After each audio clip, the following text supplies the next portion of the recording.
सांगलीतील प्रभाग 11 मध्ये काँग्रेस उमेदवारांच्या प्रचारार्थ सभा पार पडली। या सभेला शरद पवार राष्ट्रवादीचे नेते जयंत पाटील आणि खासदार विशाल पाटील उपस्थित होते।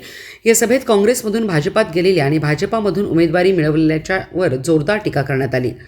ज्या लोकांवर आरोप होतात आणि ते लोक भाजपात जातात त्यामुळे आपले पक्ष स्वच्छ होतात, त्यामुळे काँग्रेस आणि शरद पवार राष्ट्रवादीच्या पक्षामध्ये महाराष्ट्रात गुन्हेगारांचे प्रमाण सर्वाधिक कमी आहे, असे आमदार जयंत पाटील म्हणाले। जे पक्ष सोडून गेले ते भीतीने गेले आणि त्यांनी काही ना काही चुका केल्या आहेत, पण आपले पक्ष नव्याने उभारू, असे जयंत पाटील म्हणाले। काँग्रेस पक्षावर माझं एकतर्फी प्रेम होतं आहे आणि भविष्यातही कायम राहणार, असे खासदार विशाल पाटील यांनी म्हटले। जो पक्ष समाजात भेदभाव करतो, संविधान बदलण्याचा प्रयत्न करतो, शाहू फुलेंच्या विचारांच्या विरोधात जो विचार मांडतो, त्या फसव्या भाजपचा विचार मला पटत नाही। मी त्या पक्षात जाऊ शकत नाही, असे खासदार विशाल पाटील म्हणाले। तसेच प्रभाग क्रमांक 11 मधील उमेदवार हर्षवर्धन पाटील, रमेश सरजे, अश्विनी कोळेकर, अंजली जाधव यांना निवडून द्या, असे आवाहनही त्यांनी केले आहे।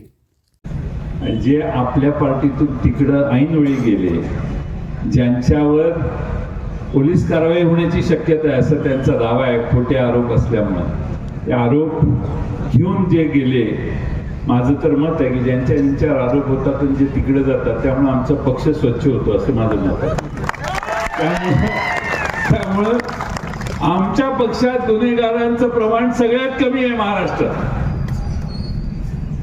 जे गेले ते भीतीनं गेले, त्यांनी काही ना काही चुका केलेल्या आहेत, अशी लोक आमच्या पक्षातून गेली। आम्ही आमचे पक्ष पुन्हा नव्याने उभा करू आणि तुमच्या समोर येत असताना ही नवी टीम आम्ही माझं मी सांगितलेलं, मी नेहमी सांगतो या काँग्रेस पक्षावर माझं एकतर्फी प्रेम होतं, आहे आणि राहणार। मला नाही पटत भाजपचा विचार, असा विचार जो ह्याला वेगळा समजतो, जो बाबासाहेब आंबेडकरांनी दिलेलं संविधान आहे त्याला खोटा समजतो, त्याला बदलायचा प्रयत्न करतो। जे अण्णाभाऊ साठेंसारखे विचार आहेत, शाहूंचे फुलेंचे विचार आहेत, त्याच्या विरोधात विचार मांडतो, ते भाजपचे विचार मला पटत नाही। मी जाऊ शकत, तुम्हाला जायची इच्छा होती, मी सांगितलं जाऊ नको, फसवी पार्टी आहे, तुम्हाला काम पाहिजे होती।